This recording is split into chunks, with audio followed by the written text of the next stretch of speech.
As meninas cantoras ajudam os meninos guerreiros a manterem o ritmo no ritual e na dança.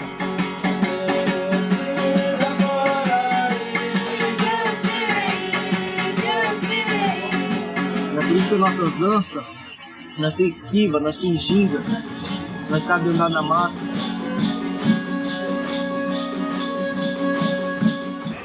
Aqui as garotas deixam a música de lado para bater um bolão.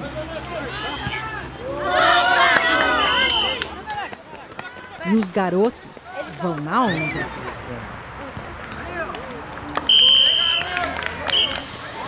Nesse domingão, indígenas de diversas aldeias Guarani aproveitaram o dia ensolarado para jogar um futebol entre amigos. Aqui, o maior triunfo é a participação. O campo escolhido foi o da Tecoá Piauí, na terra indígena do Jaraguá, zona noroeste de São Paulo. Enquanto alguns se divertem, esse grupo percorre o território para checar se está tudo tranquilo nas matas. A gente, por outro lado, já aprende que a gente tem que zelar pela natureza, né? Pela mata, pelo nosso território. Legal que eles têm essa coisa. Entre uma fiscalização e outra, o cacique Márcio não tira os olhos das abelhas sem ferrão. É uma das abelhas que...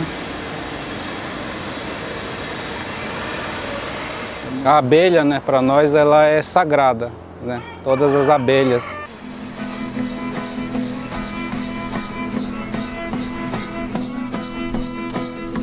Outro pessoal faz o barreamento da nova Casa de Cultura e Artesanato.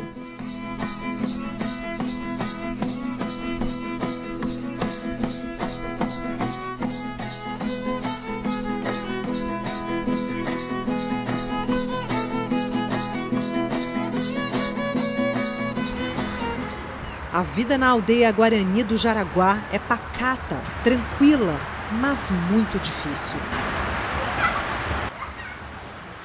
Uma luta diária de homens e mulheres, como o cacique Sérgio Fernandes, da Tecoá Piauí, ou a cacique Arapoti, também chamada de Maria Santos, da Tecoá Itaverá, ou o cacique Márcio Veramirim, da Tecoá Iviporã.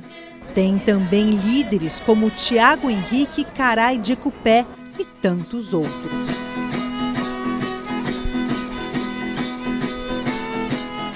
Eles representam povos originários que moram aqui em nossa terra Brasília desde, pelo menos, 500 anos antes da chegada dos portugueses. Minha avó foi a primeira cacique, mulher guarani, a enfrentar o machismo. Os Embiá do Jaraguá vieram pela primeira vez ao Brasil após a Guerra do Paraguai, que durou pouco mais de 6 anos, entre dezembro de 1864 e março de 1870.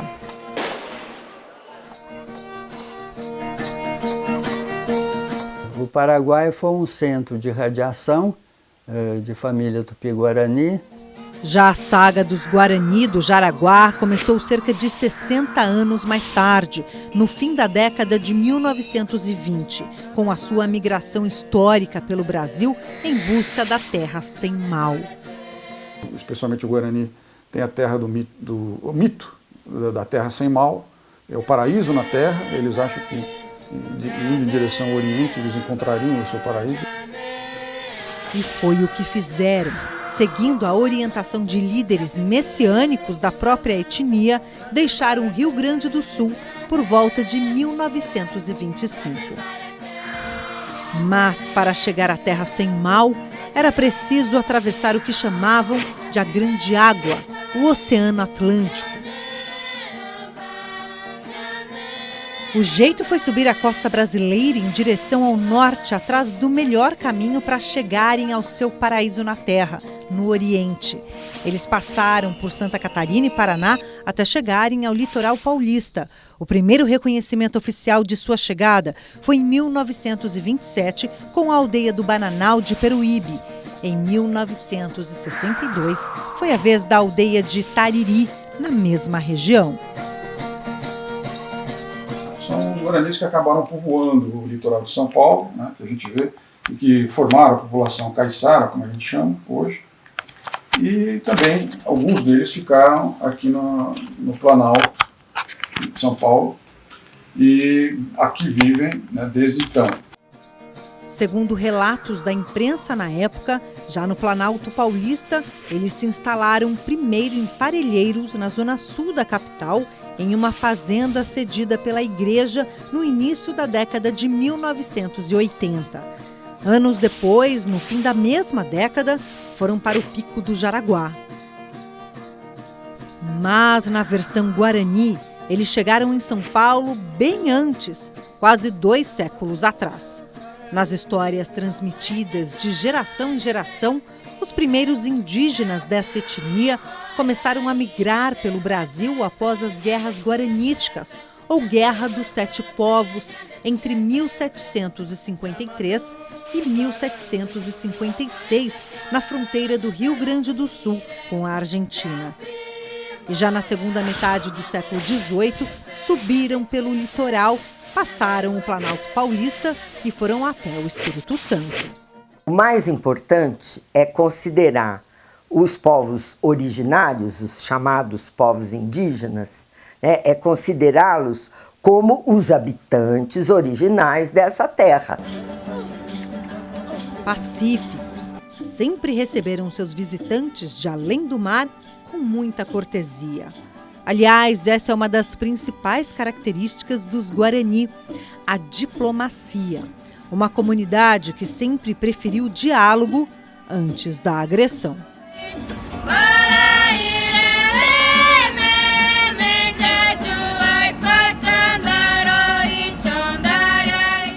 Nós, povo guarani, não somos um povo da guerra, nós somos um povo do conflito.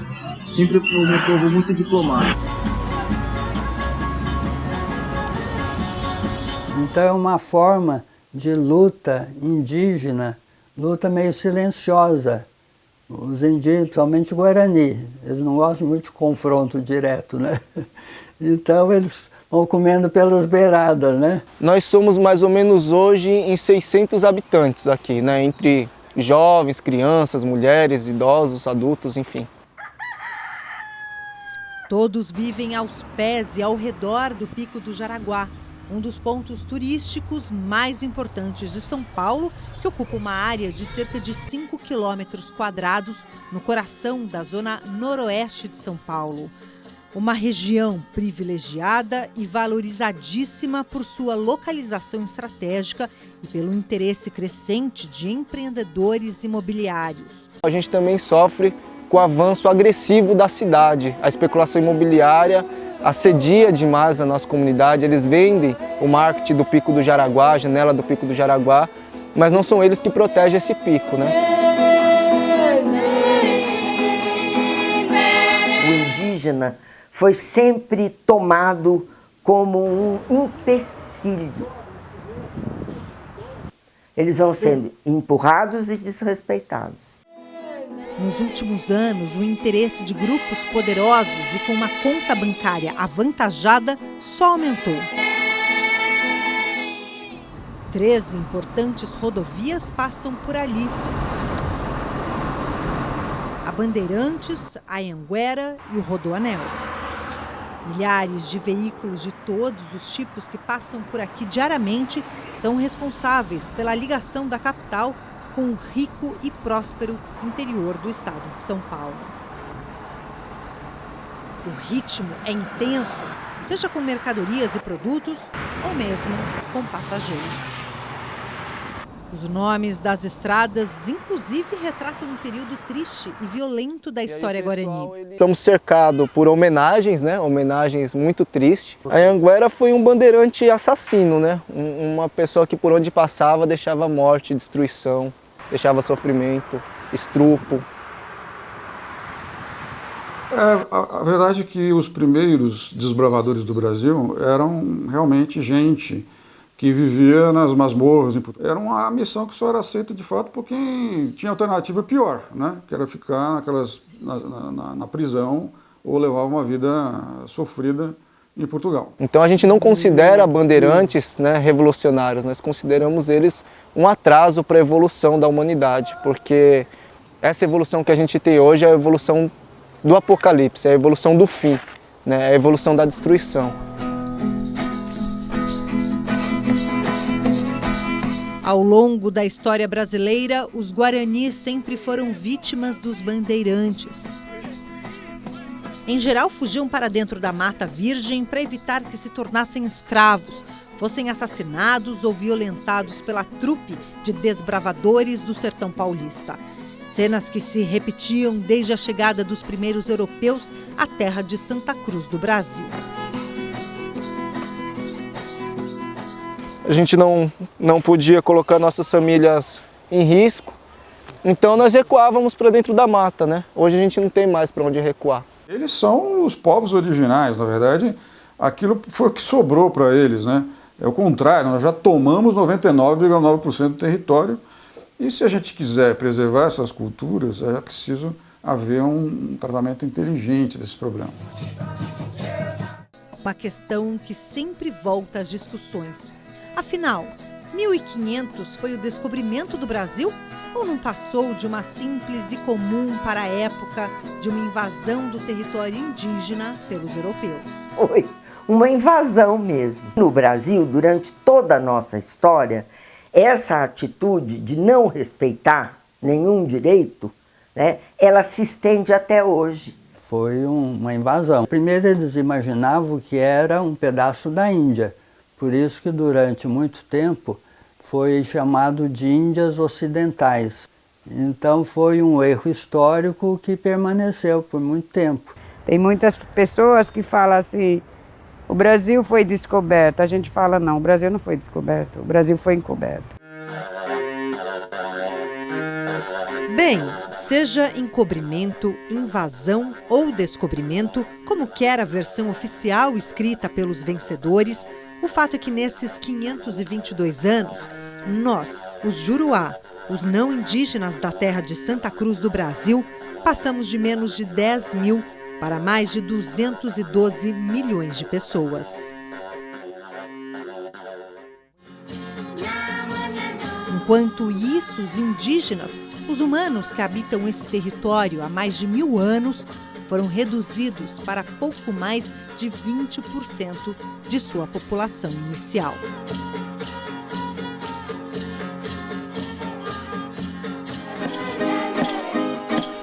De acordo com o IBGE, o Instituto Brasileiro de Geografia e Estatística, existem hoje no país menos de 900 mil indígenas. A estimativa para 1500 varia de acordo com a fonte, mas fica entre 4 e 6 milhões de nativos.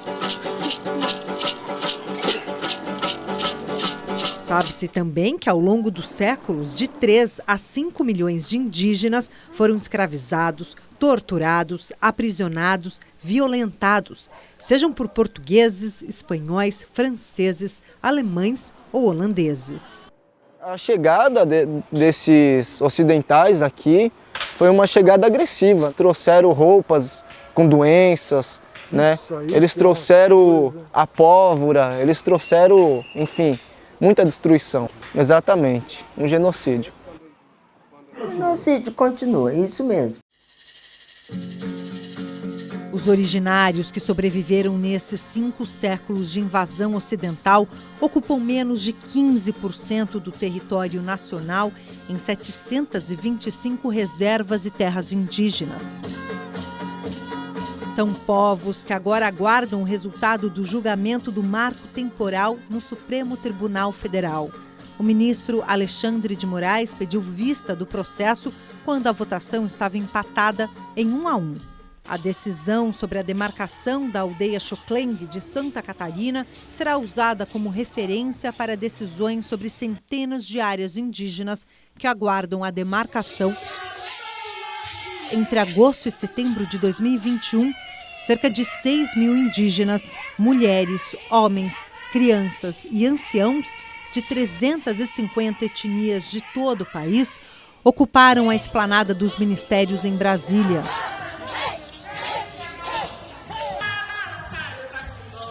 A cultura guarani, ela morre se o projeto, esse marco temporal passar, vigorar, porque ela vai expulsar nós da nossa própria casa. Sempre estamos aí resistindo também para a gente garantir o nosso direito territorial. Se o marco temporal passar, a gente sempre vai resistir. Que o Brasil não chega esse fundo do poço aprovando marco temporal, você vai só prejudicando o Brasil com isso. Porque tem países que não vão querer comprar nenhum produto do brasileiros que são produzidos porque eles estão desrespeitando esse meio ambiente que é um equilíbrio climático hoje. Continuar a luta, a gente nunca vai desistir. A gente está há mais de 500 anos resistindo e não é agora que a gente vai parar. Se você pega o mapa, você vai ver que há floresta em pé, onde há a presença dos povos indígenas. Isso aí é acabar de uma vez, é destruir tudo aquilo que foi conquistado, esse mínimo aí, a duras penas, não é? E redefinir uma política indigenista que é totalmente anti-indígena. Questão do marco temporal do Supremo, que foi uma aberração dentro da nossa legislação.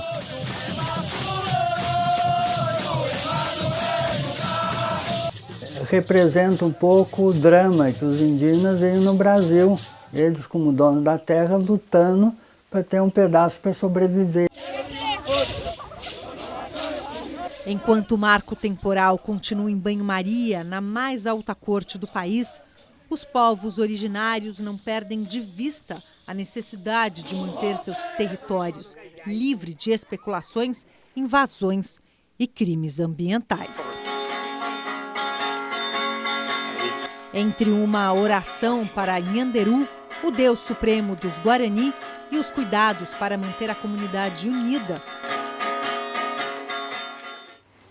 percorrem as trilhas no meio da mata com um objetivo claro: manter a floresta em pé.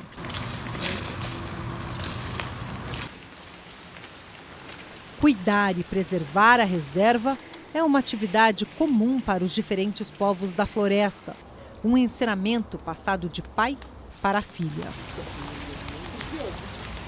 Ele sempre fala: minha filha, a gente tem que saber ouvir o que a floresta diz pra gente, porque ela fala com a gente, né? A árvore fala com a gente, às vezes é doido, pode parecer loucura para as outras pessoas, mas a árvore fala com a gente, os animais falam com a gente, as estrelas, a lua, elas estão falando, né? Seus espíritos estão falando com a gente também. Chay Suruí, de Rondônia, tem 24 anos. Ela é um dos clássicos exemplos de jovem liderança indígena. No ano passado, foi a única brasileira a discursar na Cúpula Mundial do Clima, em Glasgow, na Escócia.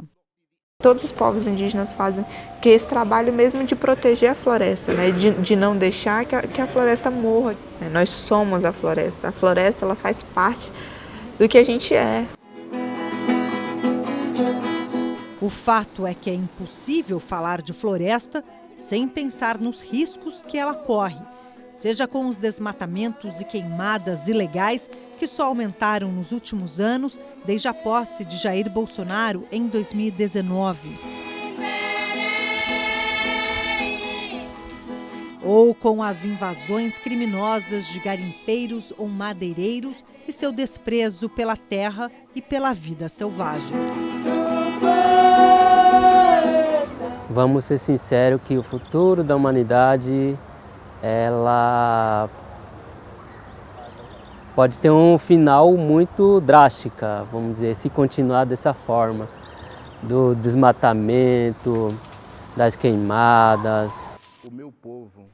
Para lideranças históricas como o cacique Almir Suruí, pai da Chay de Rondônia, os indígenas precisam ter mais voz ativa nas decisões mundiais que buscam colocar um fim ao aquecimento global e ao desmatamento alucinado. É preciso que a voz dos povos indígenas esteja presente nos acordos oficiais do governo.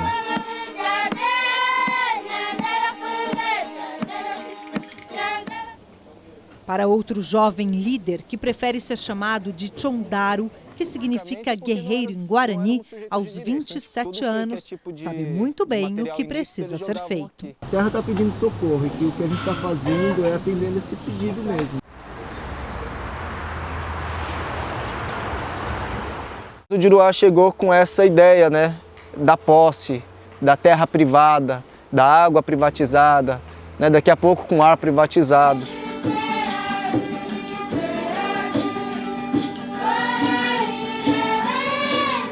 A gente tem, né, de 3 anos para cá, né, uma ação deliberada, né, de abertura das terras indígenas ao vandalismo e à selvageria.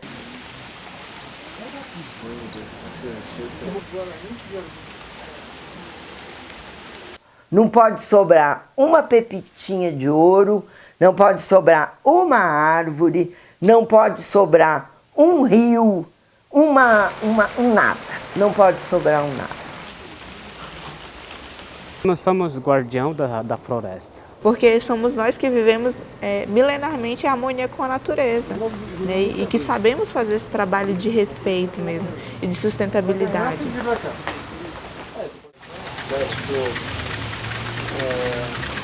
Mas a luta dos Guarani do Jaraguá vai muito além de manter a floresta em pé. Eles precisam, antes de mais nada, manter a aldeia ativa e seus moradores, vizinhos, idosos e crianças com saúde. Uma das maiores dificuldades é a infraestrutura, bastante precária e que está bem abaixo do mínimo ideal, seja em relação às moradias ou mesmo sobre os serviços básicos de água e esgoto.